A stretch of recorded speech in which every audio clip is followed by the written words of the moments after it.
Questions को। ब्रज भाषा है, तो ब्रज भाषा के बारे में मैंने आपको बताया, ये पश्चिमी हिंदी है।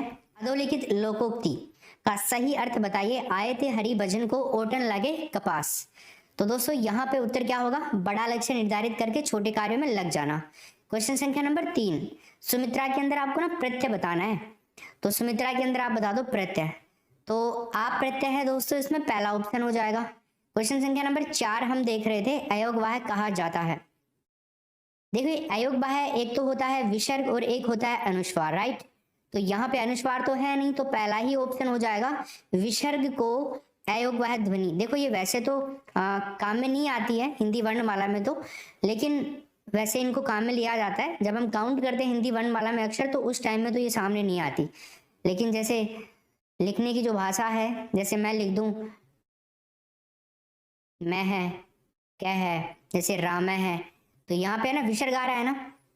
ओके चलिए अगला प्रश्न देखिए।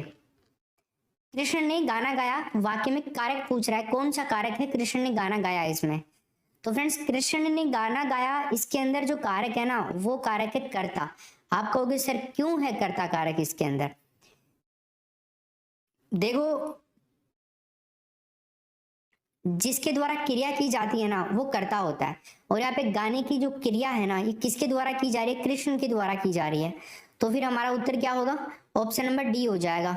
जैसे पिताजी ने पत्र लिखा, पिताजी ने क्या लिखा? पत्र लिखा। तो आंसर क्या हो जाएगा यहाँ पे? फिर कारक क्या है यहाँ पे? पिताजी हो गए। अगला प्रश्न देखिए, छत से ईंट गिरी वाक्य में कौन सा कारक है? छत से ईंट का गिरना इस वाक्य में आपसे पूछा जा रहा है, भैया कारक कौन सा है बता दो। तो दोस्तों यहाँ पर ना अपना जो आंसर होगा वो है अपादान कारक। प्रश्न संख्या नंबर 1 हो जाएगा इस प्रश्न के अंदर अपना राइट आंसर।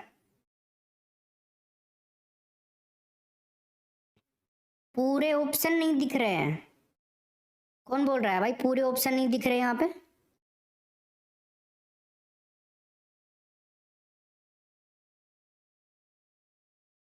किस किस को नहीं दिख रहे पूरे ऑप्शन?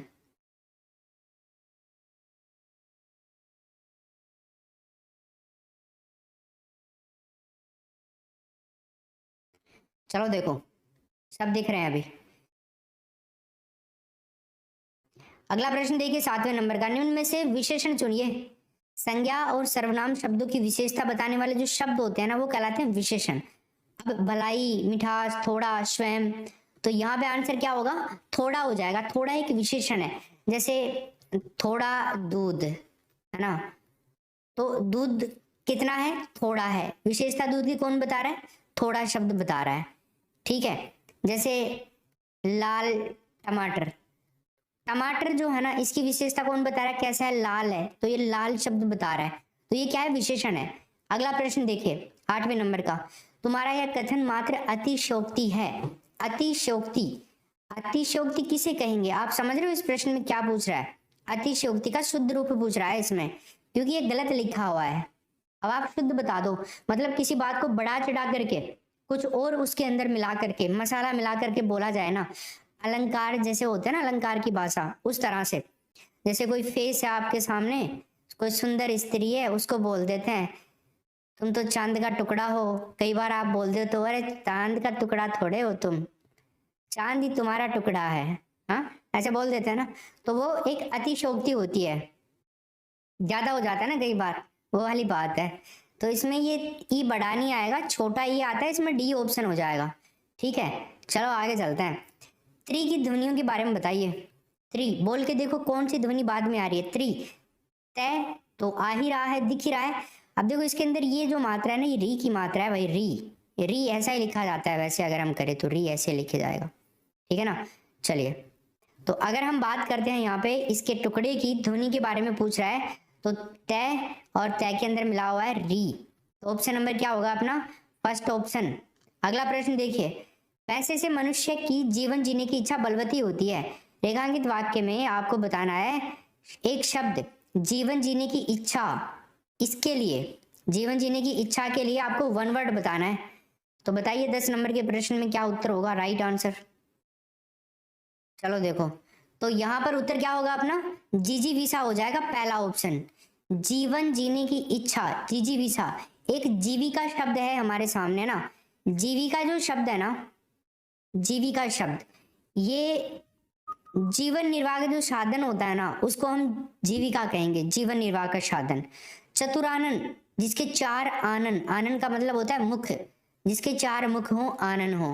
नेक्स्ट, निम्न में से पुल्लिंग शब्द के बारे में बताइए 11 नंबर के प्रश्न में। पुल्लिंग शब्द, बढ़िया।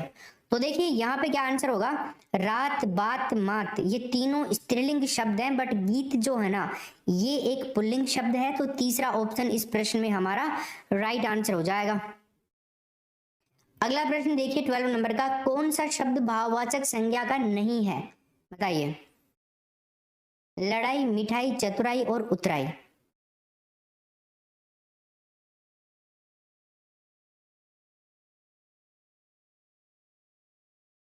बी ऑप्शन, देखो जिसमें जो शर्करा होती है ना और जो कार्बोहाइड्रेट होता है उसकी मात्रा बाकी जो खाने की चीजें होती है ना उनकी तुलना में ज्यादा होता है, लाइक हलवा, केक, खीर, है ना, पेस्ट्री, ये सब इसके एग्जाम्पल हो सकते हैं। अगला प्रश्न देखिए, भारतीय संविधान की 8वीं अनुसूची में शामिल भाषाओं की संख्या कितनी है, बताइए। और मुझे बताइए, क्या संस्कृत भाषा इसके अंदर है क्या, क्या हिंदी भाषा इसके अंदर है क्या, क्या मराठी भाषा इसके अंदर है क्या। तीनों ही भाषाओं से कई बार प्रश्न आ चुके हैं, ये 8वीं अनुसूची में है कि नहीं है, तो तीनों ही हैं, इनके बारे में आपको ध्यान रखना है। तो आंसर क्या होगा इसमें, डी ऑप्शन। 22 भाषाएं हैं जिसके अंदर उड़िया, कन्नड़, कश्मीरी, कोंकणी, गुजराती, डोगरी, तमिल, तेलुगु, नेपाली, पंजाबी, बंगाली, बोडो, मणिपुरी, मराठी, मलयालमी, मैथिली, संताली, संस्कृत, हिंदी से और क्या रह गया, सिंधी वगैरह रह गई 2-4, बाकी बोल दी हमने। चलो आगे देखते हैं। अगला प्रश्न देखिए, नीचे दिए गए विकल्पों में से तत्सम शब्द का आपको चयन करना है, बताइए।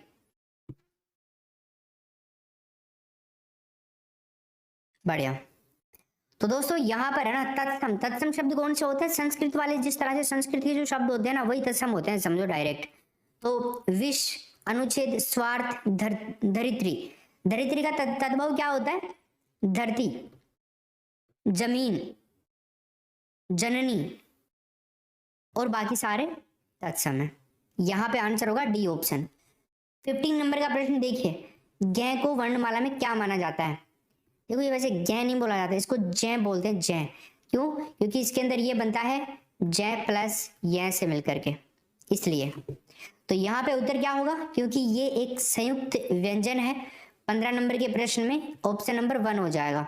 संयुक्त व्यंजन और कौन से होते हैं, ये होता है, ये होता है, ये होता है, इसका टुकड़ा करेंगे किससे बना होता है, ये कै प्लस शै से मिलकर के, मूर्धन्य शै, ये तय प्लस रै से मिलकर के, ये शै प्लस रै से मिलकर के, आगे वाला पूरा रहेगा, ये वाला स्टार्टिंग वाला जो रहेगा ना वो सभी में हलंत रहेगा। ये नोट करने वाली बात है आपके लिए।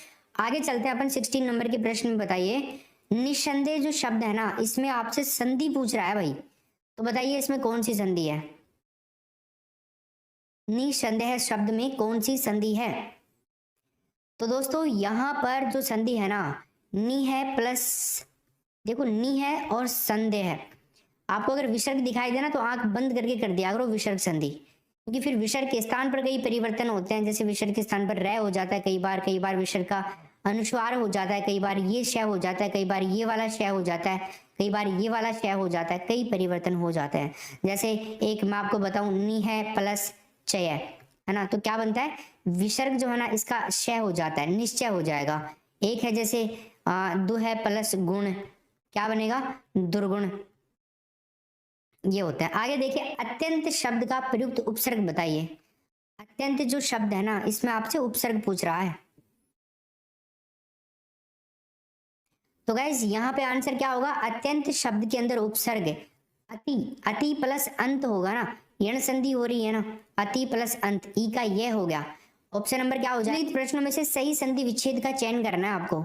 सही संधि विच्छेद, महिष, मही प्लस ईश, मही प्लस ईश, महा प्लस ईश, महो प्लस ईश। तो क्या आंसर होगा इसमें, महिष का होता है दोस्तों मही प्लस ईश, दोनों तरफ ही बड़ी ई की मात्राएं आएंगी, दोनों तरफ बड़ी ई आ रही मतलब समान स्वर आ रहे हैं, तो क्या हो जाएगा दीर्घ स्वर संधि का है वो एग्जाम्पल। अगला प्रश्न देखिए 19 नंबर का, तद्भव शब्द है, बताइए क्या आंसर होगा इसमें, तद्भव शब्द कौन सा है इनमें से, जल्दी बताइए। ठीक है, तो 19 नंबर के प्रश्न में दोस्तों आंसर आएगा अपना बी ऑप्शन, चीता। चीता का संस्कृत जो है ना वो होता है चित्रकाय, चित्रकाय। 120 किलोमीटर से भी ज्यादा की स्पीड से भागता है, ये दौड़ता है, हवा से भी तेज, अद्भुत फुर्ती और रफ्तार के साथ में। अगला प्रश्न देखिए, सिर फिर जाना, अभिप्राय बताओ, सिर फिर जाना का क्या मतलब है। कई तो सोच रहे होंगे माँ तो खराब है, वो लाइट को ना रही ना तो सिर फिर रहे हो जाए, है ना, ये भी हो सकता है। बट देखो मुहावरे लोकोक्ति जो होती है ना, इनके अंदर आपको भावार्थ निकालना पड़ता है चीज का, ऐसे डायरेक्ट आंसर नहीं कर सकते आप, सर दर्द होना ये नहीं कर सकते हैं। अहंकारी होना बी ऑप्शन हो जाएगा। कई बार बोलते हैं ना यार ये आदमी को सिर खराब, ये आदमी को माँ तो फिर उड़ जाए, इसको बात कर वो बेकार से, है ना, ये अपने आप को पता नहीं क्या समझता है, ऐसे बोलते हैं ना अपन कई बारी, तो वही बात है, सिर फिर जाना इसका मतलब होता है अहंकारी हो जाना। अगला प्रश्न देखिए, काफी में कौन सा विशेषण है, काफी मतलब ज्यादा, इसमें आपको विशेषण पूछ रहा है, बताओ।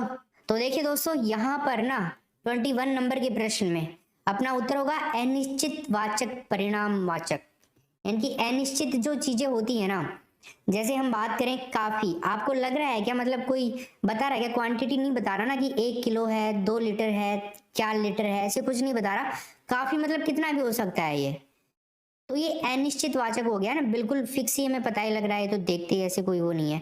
जैसे एक शब्द आता है थोड़ा, एक आता है कम, एक आता है अधिक, है ना, एक आता है कुछ, तो ये सारे क्या है, ये अनिश्चित वाचक ही विशेषण है।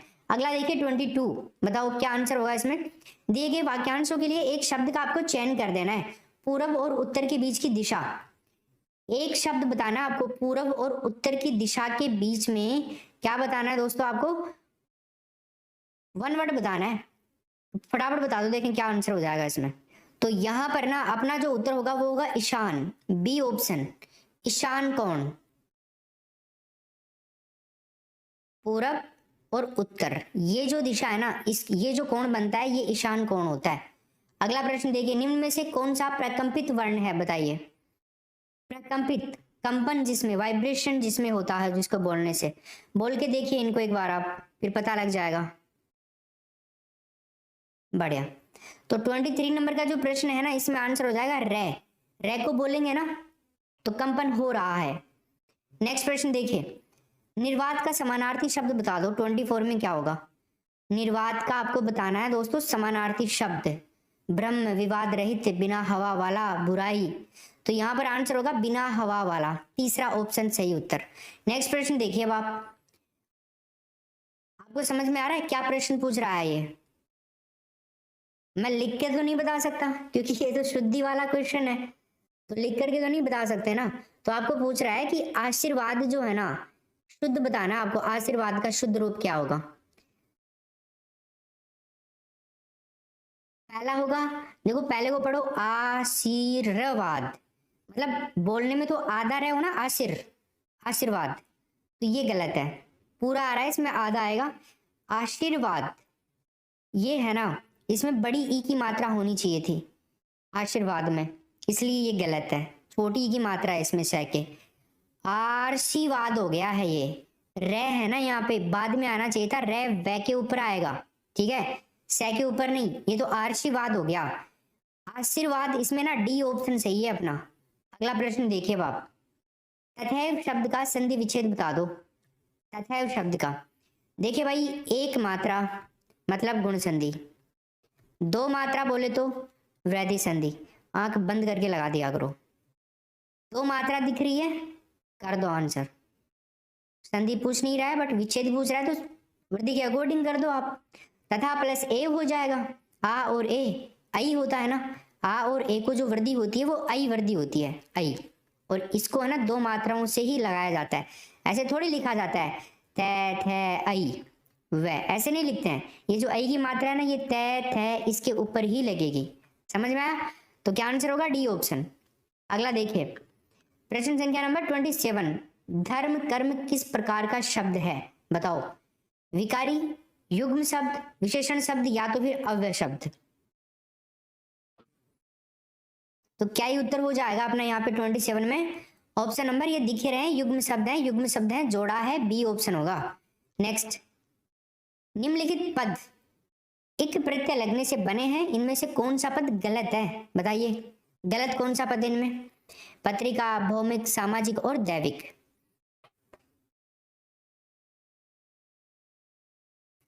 तो दोस्तों यहां पर आंसर क्या होगा अपना? पत्रिका हो जाएगा, नंबर 1 ऑप्शन।